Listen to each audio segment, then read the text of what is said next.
ఆకాశమును కొత్త భూమిని చూచితిని. ఇది యోహాను ప్రకటనను యేసు ప్రభు ప్రియమైన శిష్యుడైన అతిగా ప్రేమించిన శిష్యుడు. అతనే అందరికన్నా చిన్నవాడుగా చెప్పబడ్డాడు. ఈ 12 మందిలో అయినా ఈ అతి ప్రియమైన దేవునికి ఇష్టడైన ఈ యోహాను తన చివరి దినాల్లో దేవుడి చేత పొందుకున్న ప్రత్యక్షతల ద్వారా చెప్పబడిన మాట. పద్మాసు అనే ద్వీపంలో అతను ఉంచబడ్డాడు. దానికి ముందుగా యోహాను గురించి చెప్పబడిన చరిత్ర ఏంటంటే, అతనికి దేవుని సువార్తను ప్రకటించుతున్నందుకు అతన్ని చలచలమని కాలుతున్న నూనెలో వేసినప్పుడట బంతిలాగా తేలాడని చరిత్ర చెప్తుంది. అతను చావకపోయేటప్పటికి అతను తీసుకెళ్లి పద్మాసు అనే ద్వీపంలో పడేశారు. అక్కడ అతను దర్శనాలు పొందుకున్నట్టుగా సేమ్ డే సండే పొందుకున్నట్టుగా వాక్యంలో రాయబడింది. అతను ఆకాశం తెరవబడి ఆకాశములో పరలోకంలో జరిగిన అనేక విషయాల్ని చూడు మాట్లాడుతున్నాడు. 21వ అధ్యాయంలో నేను కొత్త భూమిని కొత్త ఆకాశమును చూచితిని. అక్కడ ఏమేమి ఉంటాయో కొన్ని వివరణ ఇచ్చాడు. మొదటి ఆకాశమును మొదటి భూమియు గతించిపోయాను, సముద్రమును ఇకను ప్రత్యేకంగా నోట్ చేసుకోవాల్సిన మాట. సముద్రం గురించి ఎందుకు రాయబడిందంటే హెచ్కేల్ గ్రంథంలో 28వ అధ్యాయంలో తాను ఒక దేవత అనుకుని సముద్రం మీద ఆశ్రయుడై ఉన్నాడనేసి అతని గురించి రాయబడింది.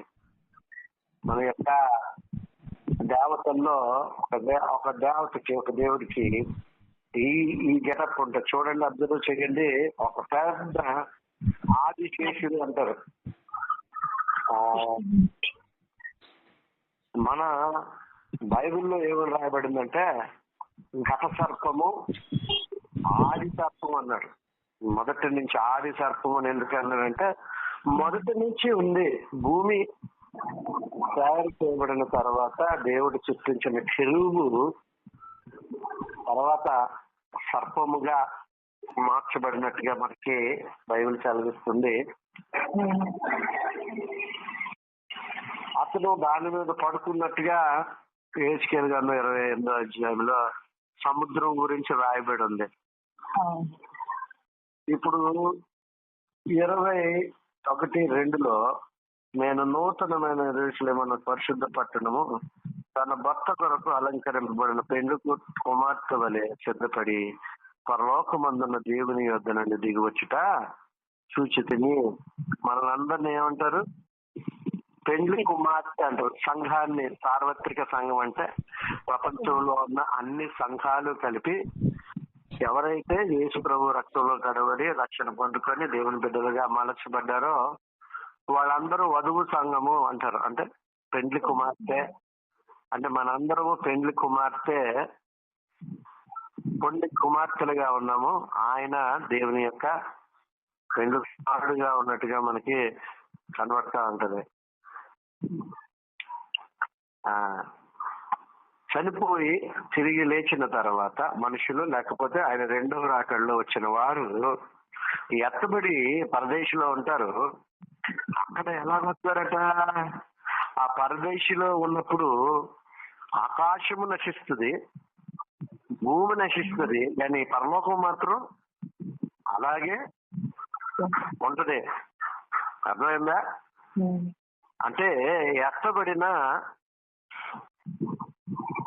రక్షణ పొందుకొని పరలోక రాజ్యంలోకి చేరిన వీళ్ళందరినీ ఆ పరదేశంలో ఉంచి అక్కడి నుంచి ఈ కొత్త ఆకాశము కొత్త భూమి, ఇగో పాతవి గతించడం, ఇగో కొత్త ఇవంతా తుడిచిపెట్టుకుపోరు. తీసేసి ఈ ఆకాశం ఉండదు, అందులో ఉన్న నక్షత్రాలు ఉండవు, సర్వ సృష్టి కూడా ఏమవుతుంది? పూర్తిగా తుడిచివేయబడుతుంది. భూమి అంతా చాప చుట్టినట్టుగా వెళ్ళిపోతుంది అని బైబిల్ తీసివేసి ఆయన ఏం చెప్తున్నట్టు కొత్త ఆకాశము కొత్త భూమి తయారయిన తర్వాత పరలోకంలోకి ఏమొస్తుంది? ఏర్పడిన గుంపు అయినా మనము ఏమవుతాము? పెండ్లి కుమార్తె వలె. ఎన్నో వచనంలో ఉందన్నమాట, 2వ వచనంలో, తన భర్త కొరకు అలంకరింపబడిన పెండ్లి కుమార్తె వలె సిద్ధపడి పరలోకముందున దేవుని యొద్ద నుండి దిగివచ్చుట చూచితిని. ఇతను మాట్లాడుతున్న మాట ఏంటంటే కొత్త ఆకాశము కొత్త భూమి అని మాట్లాడుతున్నాడు. మొదటి ఆకాశము మొదటి భూమి గతించిపోయాను అంటే యోహాను ఏం చేస్తున్నాడు? మొదటి ఆకాశము ఫ్యూచర్లో జరగబోయేది క్లియర్ గా దేవుడు అతనికి చూపిస్తున్నాడు. ప్రకటన గ్రంథంలో the future of a Christian or a believer, భవిష్యత్తులో క్రైస్తవుడు విశ్వాసి దేవుడు నమ్ముకున్నవాడు ఏ విధమైన అద్భుతమైన జీవితం కలిగి ఉంటాడో అది మనకి ఇక్కడ కనబడతా ఉంటది. సముద్రము లేదన్నాడు, అర్థమైందా? దేవుని యొద్ద నుండి దిగి వచ్చుట చూచితిని. ఇక్కడ ఇదిగో దేవుని నివాసము మనుషులతో కూడా ఉన్నది, ఆయన వారితో కాపురముండును, వారు ఆయన ప్రజలయ్యందరూ, దేవుడు తానే వారి దేవుడయ్యుండి వారికి తోడయ్యుండును. 4వ వచనం, ఆయన వారి కన్నుల ప్రతి బాష్ప బిందువును తుడిచివేయను, మరణము ఇక ఉండదు, దుఃఖమైనను ఏడ్పైనను వేదన అయినను ఉండదు, మొదటి సంగతులు గతించిపోయినని సింహాసనము నుండి వచ్చిన గొప్ప స్వరము చెప్పుట వింటిని. హల్లెలూయా. ఈయన 1 నుంచి 3 వచనాల వరకు 2వ వచనంలో వరకు ఏమేమి జరుగుతున్నాయో ఆ సంఘటనలన్నీ క్లియర్ గా చూశాడు. పాతది అంటే ఇప్పుడున్న భూమి, ఇప్పుడున్న ఆకాశము మొత్తం అంతా ఏమైపోతుంది?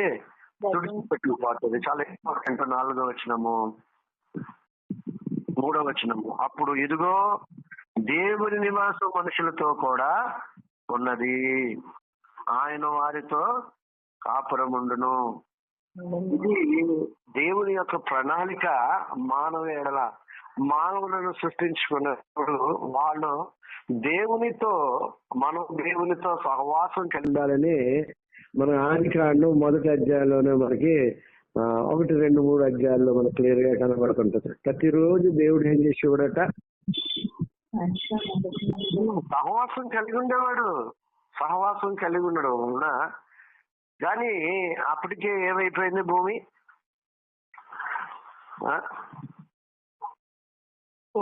సహవాసం కలిగి ఉన్న ఇతను మాట వినకపోవడం వలన దేవుడు చెప్పిన మాటని మీరి భూమి మీదకి ఏం తీసుకొచ్చాడు? శాపాన్ని తీసుకొచ్చి. హల్లెలూయా. చాలా కాలం క్రితం నేను ఈ అధ్యాయంలో 1వ అధ్యాయంలో ఒక మాట దేవుడు చూపించిన ఒక మాటని మీకు తెలియజేశాను. అన్ని మంచిగా ఉన్నవి అని చెప్పాడు కానీ ఆకాశము మంచిగా ఉన్నట్టు ఆయన మాట్లాడలేదు. ఎందుకు మాట్లాడాడంటే ఆ శూన్యంలో ఈ ఆకాశంలో ఎవరున్నారు?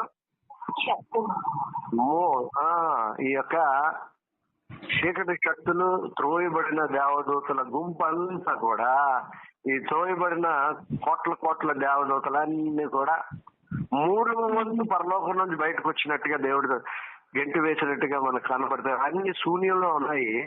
అందుకే ఆదికాండం 1వ అధ్యాయంలో క్లియర్ గా ఏం రాయబడిందంటే ఆకాశం మంచిగా ఉన్నట్టుగా ఆయన అక్కడ చూపించలా. ఎందుకు ఆ మాట చెప్పాడంటే ఆకాశం అప్పటికే ఈ యొక్క దురాత్మ శక్తులతోనే, చీకటి అంధకార శక్తులతోనూ, త్రోయబడిన కెరూబులతో మనకి కనబడతా అక్కడ ఉన్నాయి. కాబట్టి దేవుడు మంచిగా ఉన్నదని రాయబడలేదు. కానీ ఆదాముని సృష్టించుకున్నప్పుడు దేవుని యొక్క ఉద్దేశం ఏంటంటే సహవాసం చేయడానికి. దేవుడు మనల్ని ఎందుకు సృష్టించుకున్నాడంటే మనకు తెలియాల, మనతో కలిసి సహవాసం కలిగి మనతో కాపురం చేయాలని ఆశపడుతున్నాడు. ఒక భార్యాభర్తల సంబంధం ఎలాగుంటుందో అలాగా రక్షింపబడిన వ్యక్తికి దేవునితో అటువంటి సంబంధం కలిగి ఉండడానికి కలిగి ఉండాలన్నది, ఒక అన్యోన్య సహవాసం కలిగి ఉండాలని దేవుడు ఈ మానవాళిని సృష్టించుకున్నారు. ఇక మరణము ఉండదు, దుఃఖమైనను ఏడ్పైనను వేదన ఉండదు, మొదటి సంగతులు గతించిపోయినని సింహాసనంలో నుండి వచ్చిన గొప్ప స్వరము నేను హల్లెలూయా. హల్లెలూయా. ఎవరెవరు ఉండరో క్లియర్ గా ఇక్కడ రాయబడింది. 8వ వచనం మనం చాలా సార్లు చదువుకున్నాం. 8వ వచనం ఏముంటది? పిరికివారును, అవిశ్వాసులను, అసహ్యులను, నరహంతకులను, వ్యభిచారులను, మాంత్రికులను, విగ్రహారాధకులను, అబద్ధికులందరూ అగ్నిగంధములో మండుగుండములో పాలు. చాలా మంది చాలా సులువుగా ఏం చేస్తారు? అబద్ధం నీళ్లు తాగినంత ఈజీగా ఏం చెప్తారు? అబద్ధాలు ఆడేస్తారు. ఇక్కడ క్లియర్ గా రాయబడింది. అబద్ధికులందరూ అగ్ని వేయబడతారని ఉన్నది. అబద్ధులకు జనకుడు సాతానని కూడా అందుకే వర్తన మందంలో రాయబడింది. ఎవరెవరు ఉండరట? పిరికివారు. మనం మాట్లాడుకున్నాం కదా, దేవుడు పిరికి ఆత్మ మనకి ఇవ్వలేదు. పిరికితనం అంటే ఏంటి చెప్పాలా? పిరికితనం అంటే ఏంటమ్మా? దేనికి దానికి భయపడడం కాదు. దేవుని విషయాల్లో ఎవరైతే, ఎందుకంటే దేవుని గురించి ఎవరన్నా నీకు పనిష్మెంట్ ఇస్తానన్నా, లేకపోతే దేవుని వెంబడిస్తున్నప్పుడు దేవుణ్ణి వెంబడించడం మానేసి వాళ్ళు చెప్పినట్టుగా లోకరీత్యా చూడండి, అబేద్నెగో గాని, షడ్రక్ మేషక్ అబేద్నెగో గాని, దానియేలు గాని ఒక పరీక్ష వచ్చింది. వాళ్ళు ఏం చేశారు? ఎదిరించారు. చపాతీకి మొక్క అన్నారు.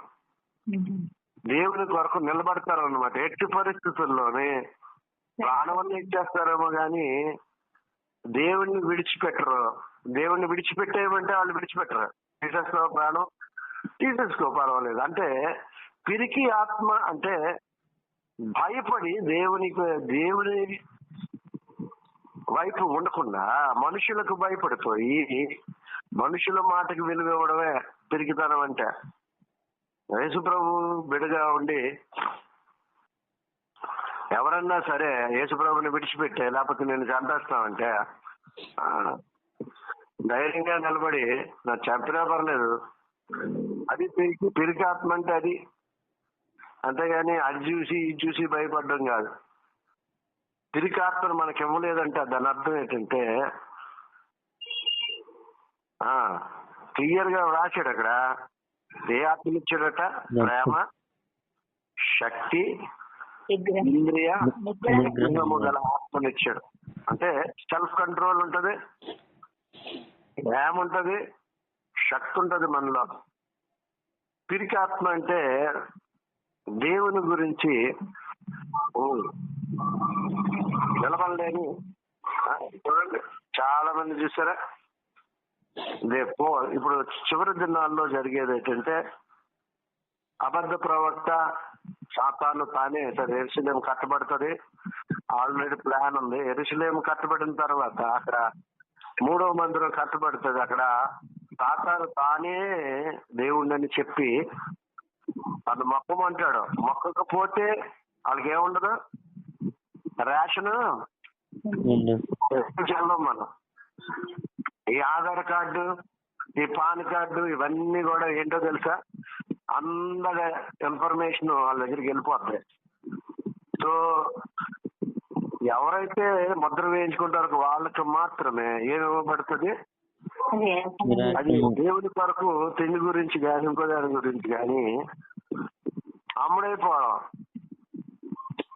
ముద్ర వేయించేసుకుంటారు. అది పిరికితనం. అర్థమవుతుందని చెప్పేది. కానీ పిరికివారు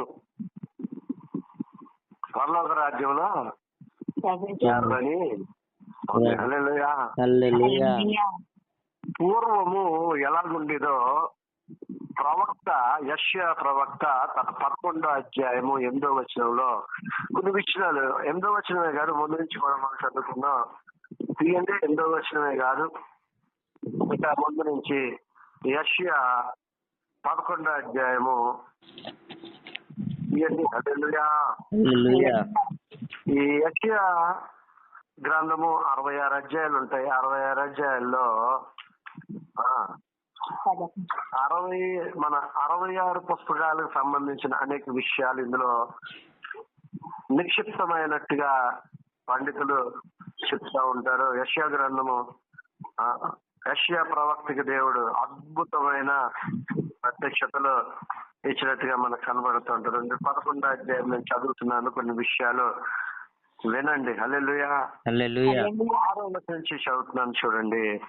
తోడేలు గొర్రె పిల్ల యొద్ద వాసము చేయును, చిరుత పులి మేక పిల్ల యొద్ద పండుకొనను, దూడయు కొదమ సింహమును పెంచబడిన కోడియు కూడుకొనగా బాలుడు వాటిని తోలును, ఆవులు ఎలుగులు కూడి మేను, వాటి పిల్లల ఒక్క చోటనే పండుకొనును, ఎద్దు మేయినట్లు సింహము గడ్డి మేయిను.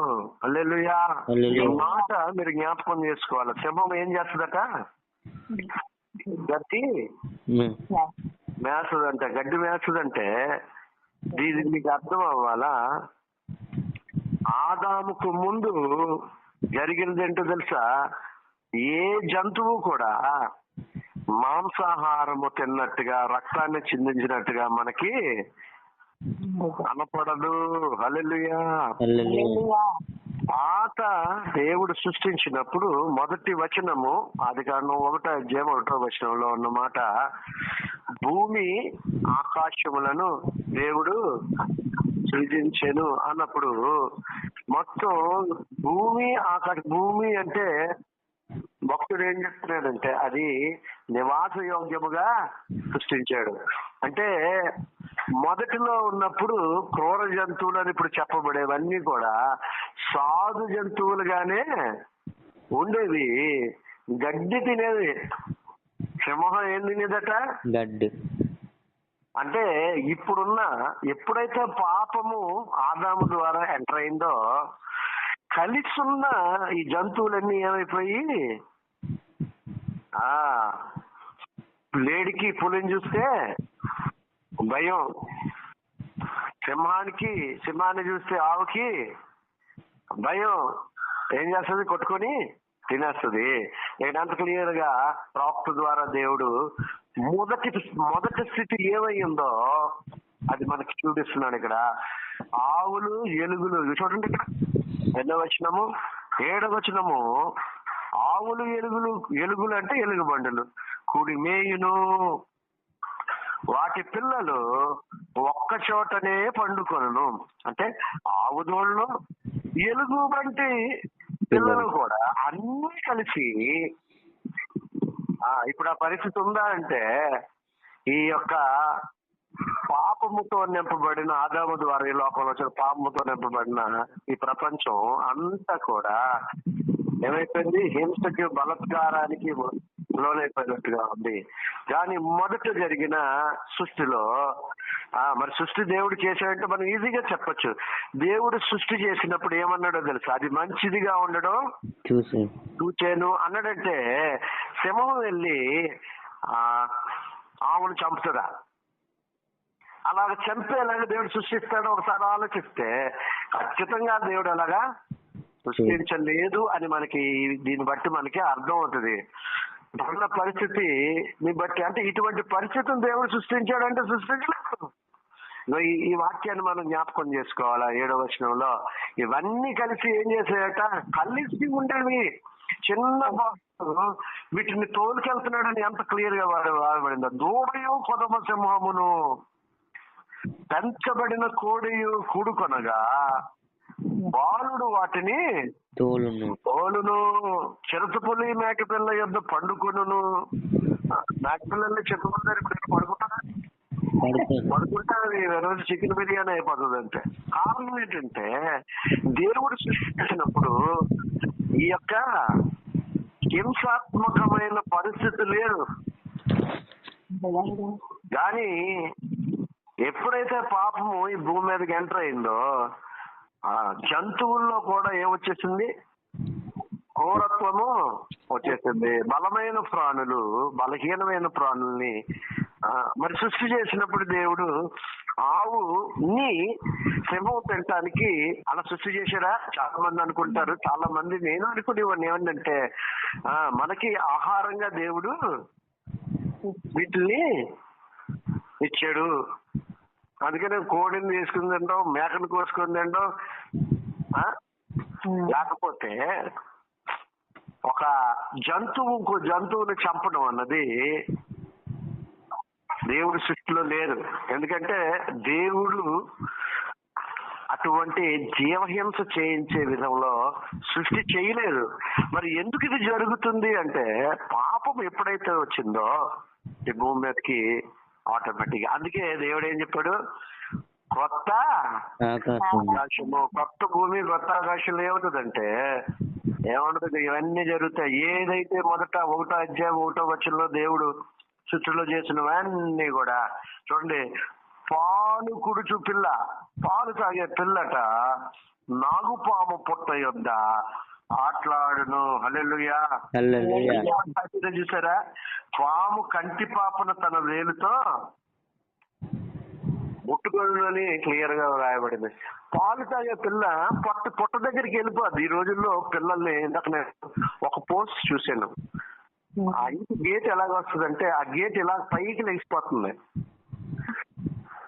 ఇలాగ లేచిపోతుంది. ఆ పిల్ల గేట్ పట్టుకొని ఉంది. వీళ్ళ నాన్న బటన్ నొక్కుతున్నప్పుడు ఆ గేట్ మెయిన్ గేట్ అలా లేచిపోతుంటే పిల్ల 2 చేతులతో ఆ గేట్ ని పట్టుకుంది. అలా గాలిలోకి ఒక 7-8 అడుగులు ఎత్తుకు వెళ్ళిపోయింది. నాన్న చూసుకోకుండా ఆ గేట్ ఓపెన్ చేస్తాడు. చూసి సడన్గా పట్టుకున్నాడు. ఈ రోజుల్లో పిల్లల్ని కాసుకోవాల్సి వస్తుంది. చిన్న పిల్లల్ని జాగ్రత్తగా కనిపెట్టుకోవాల్సిన పరిస్థితి ఏంటంటే ఎప్పుడు ఏ ప్రమాదం జరుగుతుందో మనకి తెలియదు. ఎందుకంటే బలాత్కారంతో భూమి నిండబడిందని వాక్యం సెలవిస్తా ఉంది. కానీ ఇక్కడ ఏం రాయబడుతుందంటే పాలు తాగిన పిల్ల పొట్టలోకి వెళ్ళి పాము కనుగుడ్డు ముట్టుకునే స్థితి, హింస లేని స్థితి, అలాంటి అందమైన సృష్టిని చేశాడు. ఇక్కడ ఎంత క్లియర్ గా రాయబడిందో సింహం ఏం తింటుందంట? అర్థమవుతుందా? దేవుడు సృష్టి, ఈ రోజు ఈ మాట మీరు తెలుసుకోవాలి. దేవుడు సృష్టి చేసినప్పుడు సింహానికి ఈ జంతువుని అరవేసి రక్తాన్ని చిందించేలాగా ఆయన సృష్టించలేదు. ఎంత వైల్డ్ గా అయిపోయినాయి అంటే కారణం ఏంటంటే ద సిన్, పాపానికి ఉండే శక్తి ఏంటంటే మనిషిని మృగంలాగా చేస్తుంటారు. చాలా మంది సాక్ష్యాలు చెప్తుంటారు. ఏమని చెప్తుంటారు? ఎంత భయంకరమైన స్థితిలో నేను ఉండేవాడిని, యేసు ప్రభు రక్తంలో కడగబడిన తర్వాత ఆ యొక్క సాడిస్ట్ మైండ్ సెట్, భయంకరమైన మనస్తత్వంలో వచ్చి నేను బయటికి సాధువుగా అయిపోతాను. కాబట్టి ఇవన్నీ ధ్యానించండి. కొత్త ఆకాశము కొత్త భూమిలో ఏముంటాయి అనమాట. ఏదైతే ఇప్పుడు యెషయా ద్వారా మనకి మళ్ళీ బయలుపరిచాడో అదే స్థితి 6, 7, 8 చదువుకోండి. అదే స్థితి దేవుడు తిరిగి అనుగ్రహిస్తాడు. మనం దేని గురించి ఎదురు చూడాలంటే అలాంటి అన్యోన్య సహవాసం దేవునితో ఎల్లప్పుడూ నిత్య జీవం అంటే నిత్యము జీవించే ఒక అనుభవం. అది ఎలాంటి అనుభవము? దేవునితో అన్యోన్య సహవాసము కలిగి జీవించడానికి దేవుడు మనల్ని సృష్టించుకున్నాడని ప్రకటన గ్రంథము 21వ అధ్యాయంలో ఉన్నది. ఏమన్నది? మనతో ఏం చేస్తాడు? అన్యోన్య సహవాసం కలిగి మనుషులతో దేవుడు ఏం చేస్తాడట? కాపురం చేస్తాడు. We are all like a family, ఒక కుటుంబం లాగా. అందుకే కుటుంబ వ్యవస్థను దేవుడు ఆదాము అవ్వ ద్వారా మనకి చూపించాడు. కానీ సాతాను మోసపరిచి పాపాన్ని భూమి మీద ఎంటర్ చేసిన తర్వాత అందుకే దేవుడు ఇంకా ఎందుకు వెయిట్ చేస్తున్నాడు అంటే ఇంకా కొంతమంది మార్పు రావాలని. యెహోవా మేలు చేయటికే యెహోవా ఆలస్యము చేయించును. చేస్తున్నాడు. ఎందుకు ఆయన వెయిట్ చేస్తున్నాడంటే, నేను ఈ మధ్య కాలంలో ఒక పోస్ట్ చూశాను. ఏంటంటే ఆ పోస్ట్ చెప్పేసి నేను ముగించేస్తాను. ఒక పెద్ద ఆయన అలాగే వెళ్ళిపోతున్న ఒక అబ్బాయిని లిఫ్ట్ అడిగాడంట. ఆ అబ్బాయి ఏమో పెద్ద ఆయన కదా అని ఎక్కించుకుంటే ఆయన అంటాడంట, పరలోకంలో ఏం జరిగిందో తెలుసా అంటే, పెద్దోడిగా చెప్తున్నాడు అని విన్నాడంట. తండ్రి అయిన దేవుడు బోరుదేం అన్నాడంట. దేవదత్తులు పిలిచి ఏమన్నాడట? బోరుదేం అంటే అర్థం ఏంటి? యేసు ప్రభు ఏమవ్వాలి ఇప్పుడు? తండ్రి మాట పట్టుకుని భూమి మీదకి రావాలా? ఆయన వచ్చాడంటే ఏం జరుగుతుంది? ఆ తర్వాత నుంచి రక్షింపబడడానికి అవకాశం మానవాళికి ఉండదు. వెంటనే యేసు ప్రభు తండ్రి పాదాలు పట్టుకొని అడుగుతున్నాడంట, ఇంకొక అవకాశము. ఇదే సాదృశ్యంగా మనకి ఎక్కడ రాయబడి ఉంటదంటే, కొత్త నిబంధనలో రాయబడి ఉంటది. ఈ చెట్టు ఫలించట్లేదు అని కొట్టివేద్దామంటుంటే తోటమాలి ఏమంటున్నాడు? తోట యజమాని ఏమంటున్నాడు? ఈ చెట్టు ఫలించట్లేదు కాబట్టి చెట్టును తీసేయండి అని అంటుంటే తోట మాలి అంటున్నాడు, అయ్యా ఒక్క సంవత్సరం చూద్దామయ్యా, ఈ ఒక్క సంవత్సరం చూద్దామయ్యా అని బతిమాలుకుంటున్నాడు అంట. యేసు ప్రభు ఇంకొక అవకాశము మానవాళికి ఇమ్మని తండ్రిని బతిమాలుకున్నాడంటే, ఆ తర్వాత వెనకున్న దేవదూత చెప్తున్నట్టు, నేను పరలోకంలో వచ్చిన దేవదూతని, పరలోకంలో ఇదే జరిగింది, ఇదే విషయాన్ని ప్రపంచాన్ని అంతటికి చాటి చెప్పమని చెప్పాడు. So we are in the last stage, we don't know what will happen. కాబట్టి అందరికి ఏం చేయాలా? ఏమి తిందామా, ఏమి త్రాగుదామా అనే స్పిరిట్ నీలోంచి నాలోంచి పోవాలా? తిండిపోతు దురాత్మని నేరుబడి చేయకూడదు. రేపు పొద్దున శాస్త్రాన్ని పెట్టేదేంటో తెలుసా? రేపొద్దున అవసర దశలో రేపొద్దున నేను ఎవరు చూస్తానని ఒక్క మాటతో నేను పడబడ్డా. రేపొద్దున నీకు ఏమీ లేకపోతే నీ బ్రతుకు మీద వెళ్ళిపోతే అని ఒక్క భయాన్ని పెట్టి నీకు ఇవ్వబడిన అద్భుతమైన తలాంటి అందరికీ ఇవ్వబడింది, కొంతమందికి మాత్రమే ఇవ్వబడిన తలాంటి. స్వస్థతలో, విడుదలలో సాక్ష్యం ఇచ్చే ఒక కృప కొంతమందికి దేవుడు ఇచ్చాడు. నిన్ను శిష్యులుగా దేవుడు చేసుకున్నందుకు మొదటి ప్రాధాన్యత దేవుడికి ఇవ్వాలంటే శరీరానికి కాదు, తిండికి కాదు. అందుకే రక్షణానుభవంలోకి వచ్చిన తర్వాత ఏమి తినమా, ఏమి త్రాగుదమా, ఏమి ధరించుకుందామా అనే మాటే మనలో ఉండదో. మనం ఏం చేస్తామంటే ఒకటే వారం కనుకుంటాము, రేపు పొద్దున్న నశించిపోయే ఆత్మలో రక్షింపబడాలని పరిగెట్టడం చూస్తా ఉండే. ఎందుకు ఈ దృశ్యాన్ని దేవుడు చూపిస్తున్నాడంటే, ఇంకో కొంతకాలంలో నీ ఏడుపు పోతుంది, మరణం ఉండదు, సముద్రం ఉండదు, దుఃఖం ఉండదు, వేదన ఉండదు. అవన్నీ కూడా ఈ కొత్త ఆకాశములో, కొత్త రూములో ఉంటాము. దేవునితో మనం ఏం కలిగి ఉంటాము? యెషయా గ్రంథం 11వ అధ్యాయంలో 6, 7, 8 వర్షాల్లో జరిగిన అద్భుతమైన ప్రపంచాన్ని మనము చూడబోతున్నాం. దాని కొరకు సృష్టి కూడా మిగుల ఆసక్తితో ఏం చేస్తుందట? ఎదురు చూస్తుంది. సృష్టి అంతా ఏమైపోయింది? ఆకాశాలు, ఈ రెండు ఆకాశాలు, ఈ శూన్యం అంతా, ఈ ఆకాశము, భూమి అంతా కూడా సృష్టి యావత్తు మిగుల ఆశతో ఎదురు చూస్తున్నాడు. ఏంటి? ఇదంతా తుడిచిపెట్టుకుపోయి కొత్త ఆకాశము, కొత్త భూమి. ఇది దేవుడు నీకు నాకు రక్షణ పొందుకున్న ప్రతి వారికి ఇవ్వాలని ఒక ఉద్దేశం కలిగి వీటిని రాయించాడు. దేవుడి కొద్ది మాటలు దీవించును గాక.